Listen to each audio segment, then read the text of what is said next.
He knocked my mom out the top of the stairs. I could see him coming down the stairs, just dragging her. And she was kind of lifeless.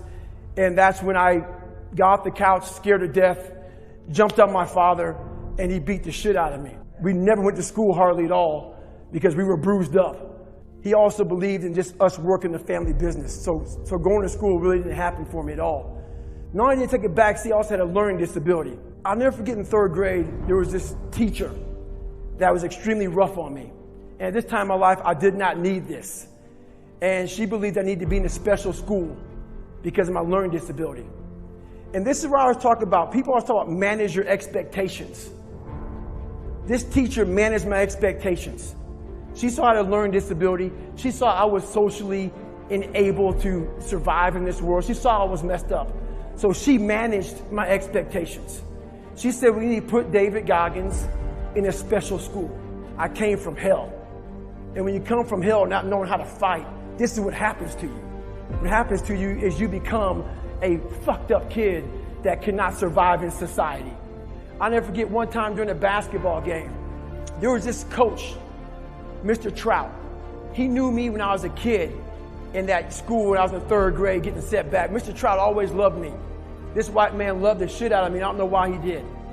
But he was my JV basketball coach my sophomore year. The visiting team was at our home stadium. It was at the end of the game. And the visiting team started chanting. I was the only black person in the whole daggone stadium. They started chanting, nigger, nigger, nigger. That's all I remember. At that time in my life, that's all I remember. But now at 42 years old, I can look back on that time with clear eyes and a clear mind and see what Mr. Trout did for me. He went in that locker room where I was crying and upset, and he cried with me. This white man cried with me, but at that time in my life, I didn't see that. All I saw was red. I saw hate. This whole town hated me. Everybody's against me. My mind lost it. And for some reason, I couldn't sleep on my bed. Until this day, I don't know why the floor felt so comfortable. And at 22, 21 years old, I went from 175 pounds to 297 pounds. Fat, out of shape, insecure. I was everything everybody said I was going to be. That's what I was. And it makes you feel like shit. So I got a job spraying for cockroaches at nighttime. Not saying it's a bad job, but I didn't want to do it. So for about 6 months, I went around to your local eatery spraying for cockroaches. This one night I came home. The first thing I do, I walk in my living room, turn the TV on. First thing I do, and then walk back to take a shower. And I would listen to the TV as I was trying to take a shower. This day changed my life. It held me accountable for what I wasn't facing in life. They're going through Navy SEAL training. And I sat down. I came out of the shower and I sat down. Something brought me back to sit down and watch these guys go through hell. I saw a ton of them quitting, ringing the bell. Ringing the bell means you quit Navy SEAL training. I saw them putting their helmet down. This went on through the whole show. And it finally got to the very end. There was about 15 to 20 guys at the very end. And this one statement changed my life. They were all sitting there in their dress whites. And this CO, this commanding officer, stands up in front of these men. And he looked sharp, and I could tell he stood for something. And he said, we live in a world where mediocrity is often rewarded. These men up here detest mediocrity. When you hear a statement like that, it forces you to think about yourself. I wasn't even fucking mediocre. I wasn't anything. I was at the bottom of the barrel of life. I chose the 4-lane highway for my life, the easy route, the route that has gas stations, the route that has fucking signs that say 20 miles to the next service stop. All this shit. I chose that route. Most of us choose the 4-lane highway. When I was born, there was also a shovel over here in the fucking corner. No one wants to go to the shovel. They want to choose the 4-lane fucking highway. That's the nice route. The shovel means you're going to fucking hurt. The shovel means you're going to suffer. The shovel means you're going to hit rock. a lot of time. And we all know what digging through rock is like. When you hit a fucking root, you gotta fucking get some more tools out. If I had no more tools, just a fucking shovel. I was choosing the 4-lane highway. This is when I decided to pick up that fucking shovel that we all decide not to take. I had to make a change in my life. So I said, you know what? I have to join the military. I went on a Navy SEAL training. Became the only person I believe in history to go through 3 Navy SEAL Hell Weeks in 1 year. I completed 2 of them. Hell Week is 130 hours of continuous training. You might get 2 hours of sleep.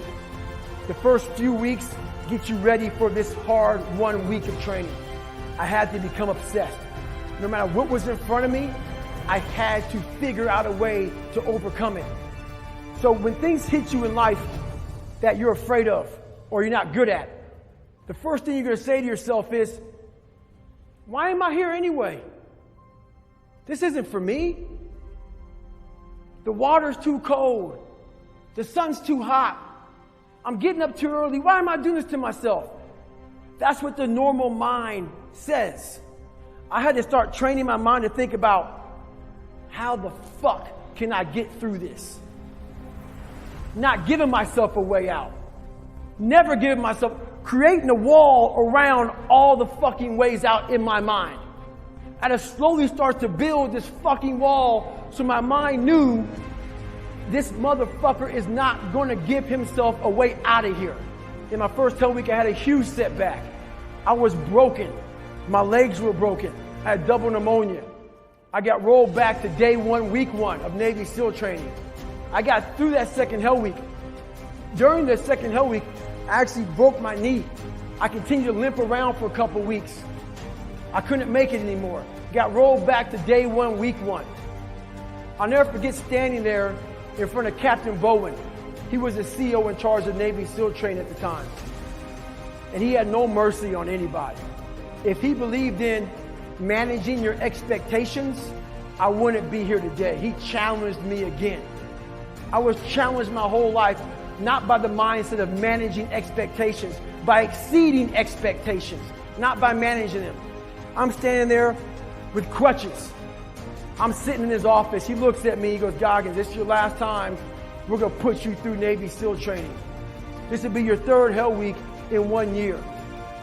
We're not going to put you through a 4th. So this is your last time. I'm sitting there thinking, how am I going to get through this?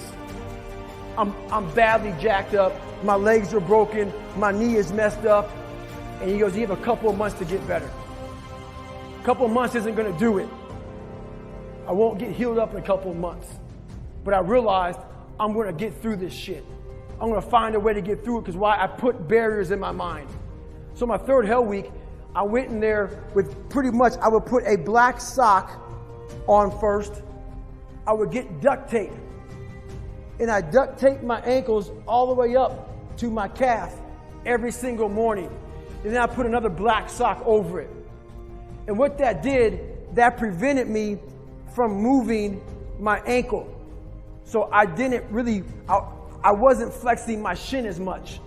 And I started running with just my hip flexors. In this Hell Week, it was a bad Hell Week. We had a guy die on Thursday morning of Hell Week. I went on to become a Navy SEAL.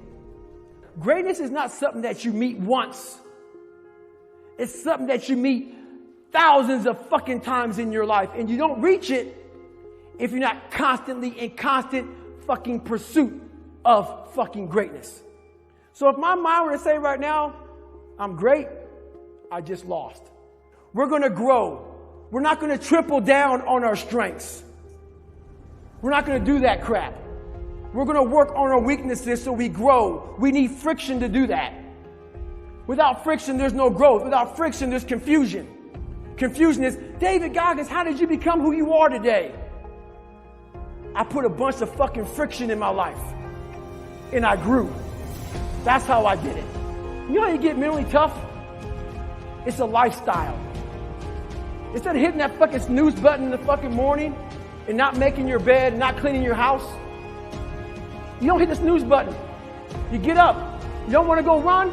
You go run. You don't want to go swim? You go swim. You don't want to make your bed? You make your bed. You don't want to clean your house? You clean your house. You don't want to study? You fucking study. That's how you start to callous your mind. So that became my life.